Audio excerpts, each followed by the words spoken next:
आज हम पढ़ेंगे प्रश्नावली 6 का प्रमेय 6.1। तो प्रमेय 6.1 कहते हैं यदि किसी त्रिभुज के एक भुजा के समांतर अन्य दो भुजाओं को भिन्न भिन्न बिंदुओं पर प्रतिच्छेद करने के लिए एक रेखा खींची जाए तो ये अन्य दो भुजाएं एक ही अनुपात में विभाजित होती है। ठीक है, तो इस प्रमेय को सिद्ध करने से पहले हम थोड़ा सा त्रिभुज का बेसिक पढ़ते हैं जो इसमें काम आएगा। देखते हैं। तो जैसे त्रिभुज होती है, ठीक है, जैसे मान लो एक ये त्रिभुज है, ठीक है। अब एक दूसरी त्रिभुज बनाता हूँ, मान लेते हैं एक ये त्रिभुज है, जैसे मैंने ऐसे बना दी, ठीक है। और एक मान लेता हूँ मैं ये त्रिभुज, ये ऐसे बना लेता हूँ, यानी ऐसे बना के ये त्रिभुज बना ली, ठीक है। इसको ए दे दिया, इसको बी, इसको सी, ये भी ए बी और सी, इसमें भी क्या दे दिया मैंने, ए बी सी दे देता हूँ, सभी को नाम ए बी सी, ठीक है। ये मान लेते हैं ए बी और सी। अब देखो त्रिभुज का क्षेत्रफल क्या होता है। त्रिभुज का क्षेत्रफल का फॉर्मूला सबको पता है।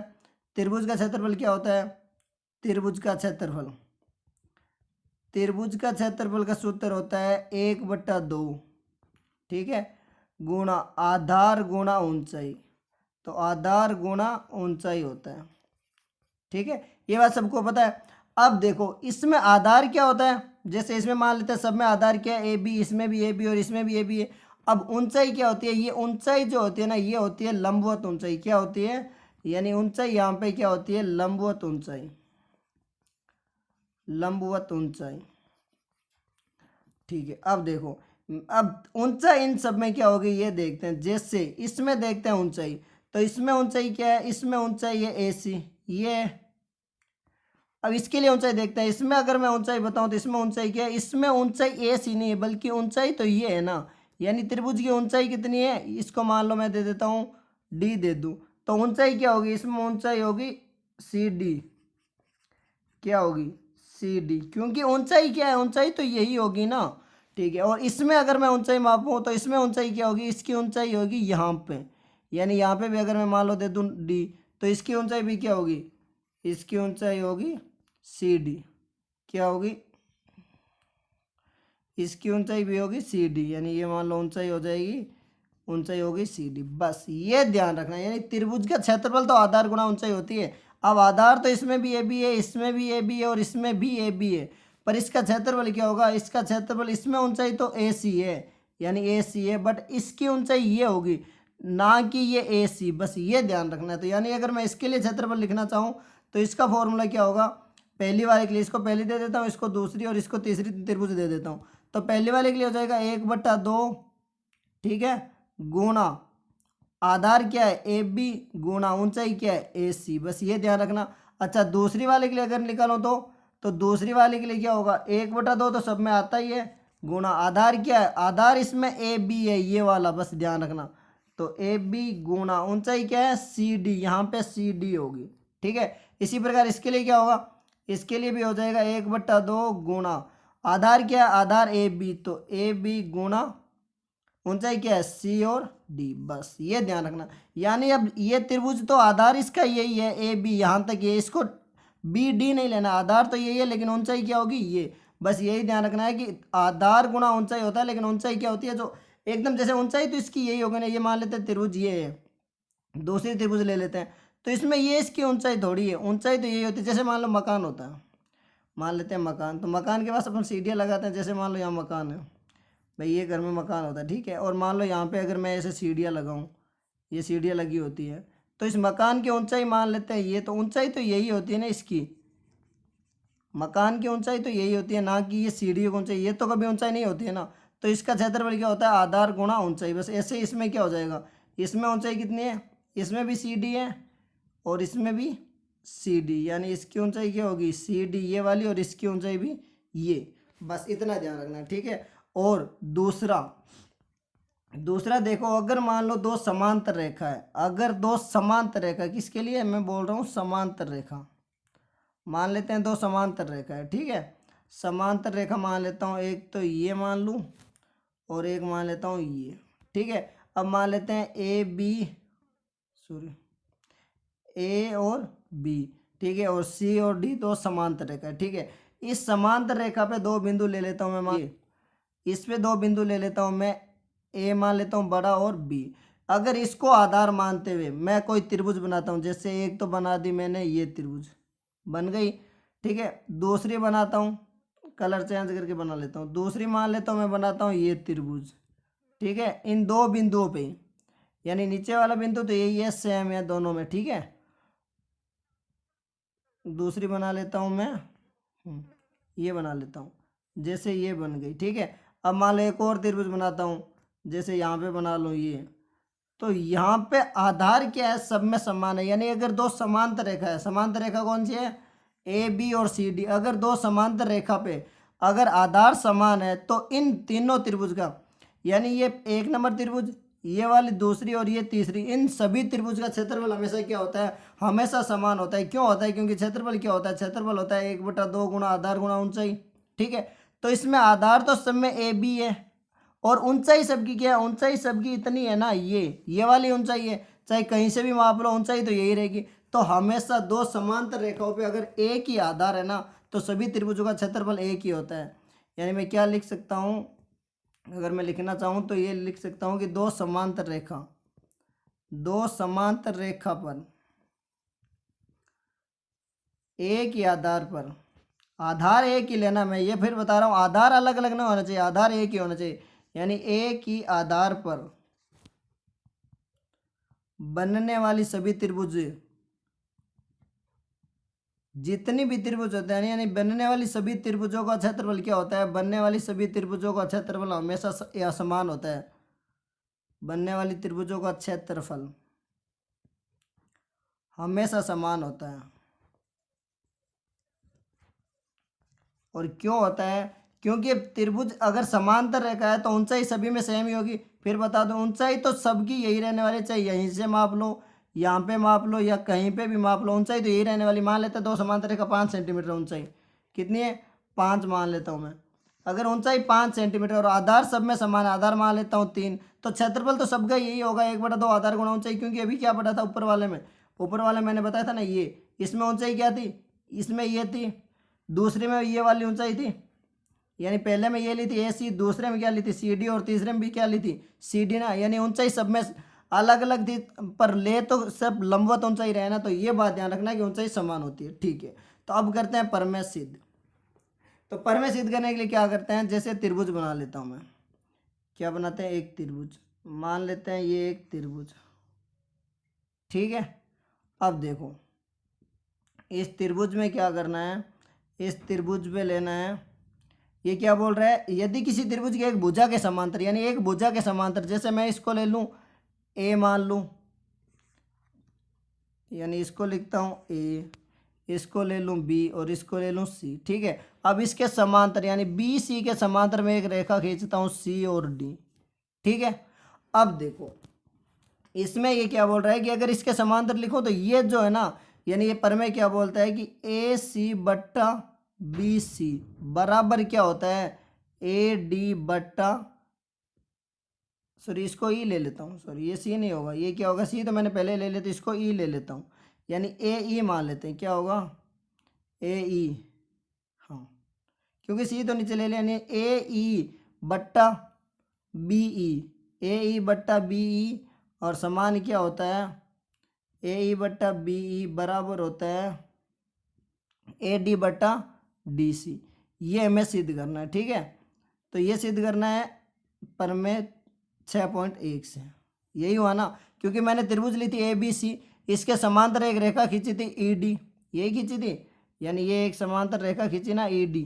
तो ये क्या बोल रहा है कि ए बी सी के समांतर एक ये भुजा, बी सी के समांतर मैंने ई डी खींच ली। तो अब इसमें क्या बोल रहा है कि बाकी दो भुजाएं, यानी ये इस भुजा पे ई पे और ये डी पे प्रतिच्छेद कर रहा है, तो ए ई बट्टा ई बी और ए डी बट्टा डी सी दोनों क्या होते हैं, समान अनुपात में होते हैं। बस ये सिद्ध करना है, ठीक है। तो इसमें सबसे पहले अपन क्या करेंगे, सबसे पहले लिखेंगे, मैं इसको मिला लेता हूँ, यानी बी डी और ई सी को मिला लेता हूँ, ठीक है। अब इसके बाद क्या करना है, इसके बाद मुझे करना है, इसको मिलाना है। इसके लिए मुझे एक लंब खींचना है, कहाँ से, डी से इस पर एक लंब खींचना है, यानी डी से यहाँ पे क्या खींचूंगा मैं, एक लंब खींचूंगा, ठीक है। और इसी प्रकार ई से भी क्या करूँगा, एक लंब खींचूंगा, बस ये ध्यान रखना। और इसको मैं दे देता हूँ, इसको दे दूँ ए बी सी आ गया, डी आ गया, ई आ गया, यानी इसको ले लेते हैं एफ और इसको ले लेते हैं जी। ठीक है, सारे अलग अलग बिंदु ले लिए। यानी सबसे पहले क्या लिखना है, सबसे पहले मुझे लिखना है इसमें कि बी डी और सी ई को मिलाना है। यानी सबसे पहले क्या करना है, सबसे पहले बी डी व सी ई को मिलाना है। ठीक है, मिलाना है, क्योंकि अब जो मैंने बेसिक बताया था ना वो अब इसमें काम आएगा। ठीक है, अब देखो, अब मुझे एक और लाइन लिखनी है। क्या लिखना है कि डी से ए बी पर लंब, यानी डी से ए बी पर लंब, लंब डी एफ, ठीक है, व ई से ए सी पर लंब, ए सी पर लंब क्या है, ई से ए सी पर लंब ई जी। ठीक है, दो लंब खींच लिए मैंने, है ना, यानी ये दो लंब भी तो है। ई से देख लो, ए बी पर कौन सा है, ई एफ लंब है, और ए सी पर कौन सा है, ई जी लंब है। दो लंब खींच लिए। अब क्या करना है, अब त्रिभुज का क्षेत्रफल निकालना है। कौन सी, पहले मैं निकालूंगा इस त्रिभुज का, कौन सी का, ए ई डी, यानी ये ए ई और डी, यही है त्रिभुज, इसका क्षेत्रफल निकालूंगा। ठीक है, यानी ए ई डी और त्रिभुज ई बी डी में क्या करेंगे, ए ई डी और बी ई डी में, यानी यहाँ पे फिर बना लेता हूँ, जैसे ऐसे त्रिभुज ले ली। ठीक है, और इसमें मैंने क्या बनाया, ऐसे ही तो बनाया है, इसको ए दिया है, इसको बी दिया है, सी दिया है, डी और ई, ये त्रिभुज है, और इस पर ये लंब है। अब देखो मैं क्या ले रहा हूँ, इसमें मुझे इतनी चाहिए एक बार, और ये क्या एफ है ना, तो मैं लिखूँ त्रिभुज ए डी ई व त्रिभुज कौन सी, B D E, B D E में। ठीक है, तो त्रिभुज का क्षेत्रफल क्या होता है, क्षेत्रफल को मैं ए आर से लिखता हूँ, एरिया, तो एरिया ऑफ त्रिभुज कौन सा, ए डी ई बट्टा एरिया ऑफ कौन सा, त्रिभुज बी डी ई। अब देखो त्रिभुज का क्षेत्रफल क्या होता है, 1/2 आधार गुणा ऊंचाई। ठीक है, तो इसमें देखते हैं सबसे पहले ए बी डी में, इसमें ऊपर वाले में आधार कौन सा है, आधार ये लेना है मुझे। ठीक है, तो आधार क्या होगा, 1/2 गुणा आधार क्या है, ए डी, ए ई, यानी ए ई। ठीक है, इनटू ऊंचाई क्या है। अब देखो इसमें ऊंचाई कौन सी है, ये वाली है ना। इस अगर त्रिभुज को मैं देखूं यहाँ से, अगर यहाँ से मैं इस त्रिभुज को देखूं तो ये इसका ऊंचाई है, और ये इसका आधार मानो, तो आधार मानो तो ये ऊंचाई होगी ना, यही तो होगी, तो यही तो मैंने लिखा है। इसी प्रकार इसमें क्या होगा, डी एफ, क्या होगा, डी एफ, और बट्टा में क्या होगा, नीचे वाले के लिए, नीचे वाले के लिए 1/2 गुणा, इसमें आधार क्या है, बी डी, यानी B E, sorry B E, और ऊंचाई क्या है, इसकी भी ऊंचाई यही है, क्योंकि मैं इस त्रिभुज को ऐसे मान रहा हूँ, इधर से देख रहा हूँ, तो ऊंचाई क्या होगी, डी एफ, तो इसके में क्या होगा, डी और एफ। अब देखो इसमें क्या हो रहा है, इसमें ए डी से तो ए डी कट रहा है, मतलब 1/2 से तो 1/2 कट गया, और डी एफ से डी एफ कट गया, यानी इसका क्या हो गया, इसका मेरा हो गया एरिया, यानी मैं लिख सकता हूँ एरिया कौन सा, त्रिभुज ए डी ई बट्टा एरिया किसका, त्रिभुज बी डी ई। इन दोनों का एरिया कितना आ रहा है मेरा, इसका आ रहा है ए ई, तो ए ई बट्टा बी ई। ठीक है, और इसको दे देता हूँ समीकरण नंबर 1, इसको दे दिया समीकरण नंबर 1। अब इसी प्रकार अब क्या लेंगे, दूसरी वाली त्रिभुज, दूसरी कौन सी है, इधर देखो ये वाली त्रिभुज लूंगा। अब मैं लूंगा ए डी ई, यानी ऊपर वाली त्रिभुज ये ए डी ई ये, और बट्टा में कौन सी, बट्टा में मैं लूंगा सी डी ई, यानी ए डी ई और सी डी ई में मुझे अब ये लेना है, क्या लेना है, मैं लूंगा त्रिभुज ए डी ई व त्रिभुज सी डी ई में। ठीक है, इनका भी एरिया निकालूंगा, यानी ये त्रिभुज कैसी थी मेरी, ऐसे थी त्रिभुज। ठीक है, यानी ये त्रिभुज ऐसी थी। अब देखो और क्या था इसमें, एक यहाँ पे लाइन थी, यहाँ पे ए था, यहाँ डी था, ई था और सी था। ठीक है, अब इसमें क्या था, यहाँ पे एक लंब था, और ये कौन था, जी था, और एक ये लाइन थी, यही लेनी है मुझे ए डी ई, एक तो ये लेना है, और एक क्या लेनी है, सी डी ई, ये वाली दो त्रिभुज लेने। ठीक है, तो इस और से मुझे कोई मतलब नहीं है। अब इसमें क्या होगा, एरिया, तो क्या होगा एरिया किसका, ए डी ई बट्टा एरिया किसका, नीचे वाली का, सी डी ई। तो एरिया यानी क्षेत्रफल का सूत्र क्या होता है, 1/2। तो 1/2 गुणा आधार गुणा ऊंचाई। अब देखो इसमें आधार क्या है, इसमें तो आधार है ए डी, ये वाला, यानी ए डी गुणा ऊंचाई क्या, ऊंचाई इसमें सी एफ है, क्योंकि लंबवत ऊंचाई यही होती है। तो ये क्या होगी, ई एफ, क्या होगी, सॉरी ई जी बट्टा नीचे वाले के लिए 1/2 गुणा आधार क्या है, इसका आधार ये है सी डी। तो सी डी गुणा ऊंचाई क्या, ऊंचाई इसकी भी ई जी है, क्योंकि यहाँ पे ये देखो त्रिभुज जो मैंने बताई थी ना, ये वाली त्रिभुज बन रही है ये, यानी मैं अगर इसको इससे बना के बताऊँ तो मैं, ये त्रिभुज कैसे बन रही है, ये बन रही है एस से, यानी एस से बन रही है एक त्रिभुज जिसका मुझे निकालना है क्षेत्रफल। ठीक है, ये त्रिभुज है, अब मुझे इसका क्षेत्रफल निकालना है। ठीक है, अगर मैं इसको तुम्हें घुमा के बताऊँ, यही त्रिभुज है ना सी जी, तो मैं अगर इसको तुम्हें घुमा के बताऊँ तो ये ऐसे बन गई, हो गई ना घुमाने पर ऐसे, यानी यहाँ पे क्या है सी है, यहाँ पे क्या है ई है, और यहाँ पे क्या है, सॉरी यहाँ पे डी है और यहाँ पे ई है ना। तो इसका क्षेत्रफल क्या होगा, इसका ऊंचाई तो यही होगी ना, इसकी ऊंचाई ये होगी, और यहाँ पे क्या है जी है। बस यही तो, इस त्रिभुज को घुमा के देख लो, ये ऐसे बन रही है, और यही तो होता है क्षेत्रफल। अब देखो यहाँ पे क्या है, यहाँ पे 1/2 से 1/2 कट रहा है, और ई जी से ई जी कट रहा है, यानी मैं यहाँ पे क्या लिख सकता हूँ, मैं लिख सकता हूँ एरिया, एरिया किसका, ए डी ई बट्टा इसका एरिया है सी डी ई, और ये बराबर किसके है, ये है ए डी बट्टा सी डी। और इसको दे देता हूँ समीकरण नंबर 2। क्या देता हूँ, समीकरण नंबर 2। अब देखो मैंने एक और बताया था अभी कि दो समांतर रेखा, यहाँ पे समांतर रेखा कौन सी है, यानी डी ई और बी ई, ये दोनों क्या समांतर रेखा है, और इस पे बनने वाली अगर आधार समान हो, आधार कौन सा, यहाँ पे ए डी, ये समान है ना दोनों में, ई डी डी समान है, तो इस पे चाहे त्रिभुज ये बने या फिर ये बने, सबका क्षेत्रफल क्या होता है, एक ही होता है ना। तो मैं इससे क्या लिख सकता हूँ, मैं इससे लिख सकता हूँ क्षेत्रफल किसका, यहाँ देखो कौन सी का, यानी एक तो मैं लिख सकता हूँ एरिया किसका, बी डी ई बराबर क्या है, एरिया कौन सी त्रिभुज का, सी डी ई। और क्यों है, क्योंकि समान, दो समांतर रेखा के बीच में अगर समान लंब है ना, आधार है ना, तो उस पर बनी हुई सभी त्रिभुज का क्षेत्रफल क्या होता है, एक ही होता है। इसको दे दूं समीकरण नंबर 3।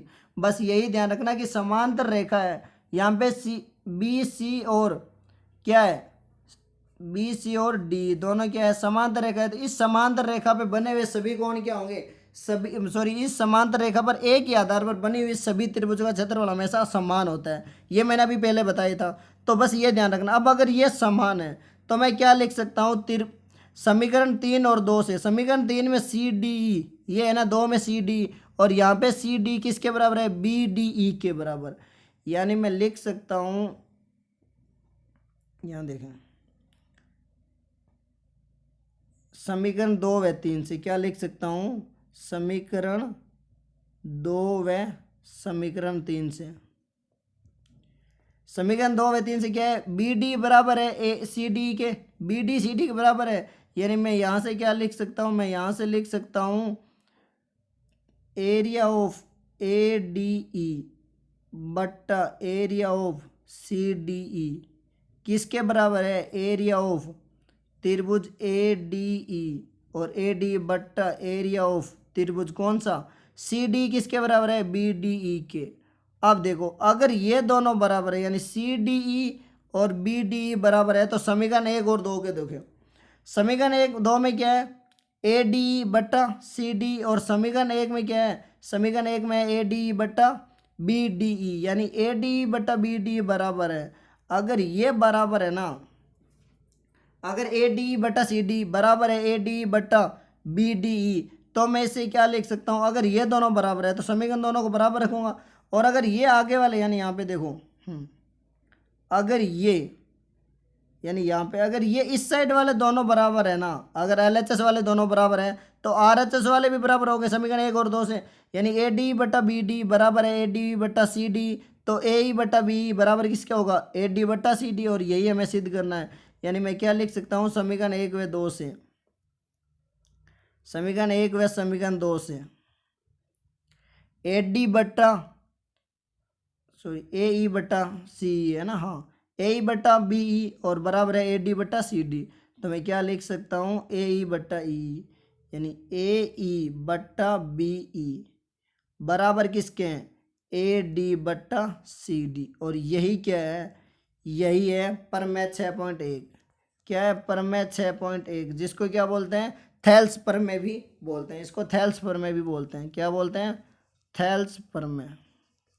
बस यही है। तो ध्यान रखना, इसमें ध्यान रखने लायक दो ही पॉइंट है। कौन से, एक तो चाहे त्रिभुज समांतर रेखा है, अगर दो समांतर रेखा है और आधार एक ही है, क्या है, आधार अगर एक ही है, जैसे ये आधार ले रहा हूँ, तो यहाँ पे बनी हुई सभी त्रिभुज, चाहे इसको मान लूँ, चाहे मैं यहाँ पे ऐसे बना दूँ या फिर मैं ऐसे बना दूँ, इस सब का क्षेत्रफल क्या होगा, हमेशा समान होगा, क्योंकि यहाँ पे ए और बी इससे आधार है ना, तो आधार समान है। और क्षेत्रफल क्या होता है, 1/2 गुणा आधार गुणा ऊंचाई, यही होता है, आधार गुणा ऊंचाई।